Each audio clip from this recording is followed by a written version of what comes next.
மகா சிவராத்திரியில் முக்கியமான நேரம் என்ன ஐயா? ஓம் நம சிவாய. அதாவது மகா சிவராத்திரிங்கிறது ஒரு 4 ஜாமம் சொல்லுவாங்க. 4 ஜாமம் சாயந்தரம் 6 மணி முதல் மறுநாள் காலை அதிகாலை 6 மணி வரைய மகா சிவராத்திரி மிக விசேஷமான நேரம். அந்த முக்கியமான நீங்கள் சொல்கிறோம்னு குறிப்பிட்ட நேரம் கேட்டிங்கன்னா 3ஆம் காலம் ரொம்ப சிறப்பானது. ஏன்னா அந்த நேரம் சுவாமி வந்து லிங்கோட் பவராக காட்சியில் பிரம்மா விஷ்ணு அது எல்லாருக்கும் தெரியும் அந்த வரலாறு எல்லாமே. அந்த நேரம் சுவாமி லிங்கோட் பவராக இருந்து அதான் அந்த நேரம் அப்படின்னா இரவு 11:15 12:45 வரை. அது முக்கியமான நேரம் அந்த நேரம் தான். அதாவது 4 ஜாமத்தில் 3ஆம் ஜாமத்தில் இந்த நேரம் லிங்கோட் பவர் நேரம். அந்த நேரம் சுவாமி லிங்கோட் பவரை காட்சி கொடுத்து பிரம்மாவுக்கும் விஷ்ணுக்கும் அந்த அகம்பாவத்தை அழித்து சுவாமி ஜோதி உருமா இருந்து அருள் பாலித்த ரொம்ப விசேஷமான நேரம் அந்த நேரம். இந்த 11லேருந்து 12 வரைக்கும் சிவ சிந்தனையோடு இருக்கணுமா.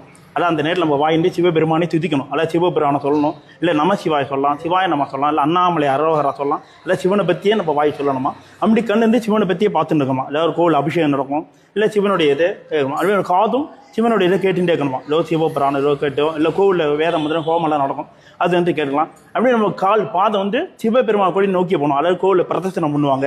இல்லை இந்த ஊரை பார்த்தீங்கன்னா கிரி பிரதர்சனம் ரொம்ப விசேஷம். இந்த அது நேரில் ரொம்ப விசேஷமானது. அதிலே நம்ம உடம்பு ஐம்பூதங்களும் சிவபெருமான் நோக்கியே போகணுமா. அந்த அட்லீஸ்ட் அந்த ஒரு 3/4 மணி நேரமாவது 40 நிமிடம் சிவனை நோக்கி இருந்தால் நம்மளுடைய கஷ்டங்கள் தீர எல்லாமே சேர்ந்து சிவன் ரொம்ப சந்தோஷப்பட்டு நம்ம வேண்டிய இதை அறுப்பாட்டு வரலாறு புராணம் கூறுகிறது. ஒரு உண்மையான கண்கொட்டான வருது. அந்த நேரில் ரொம்ப நிச்சயமான சிறப்பு.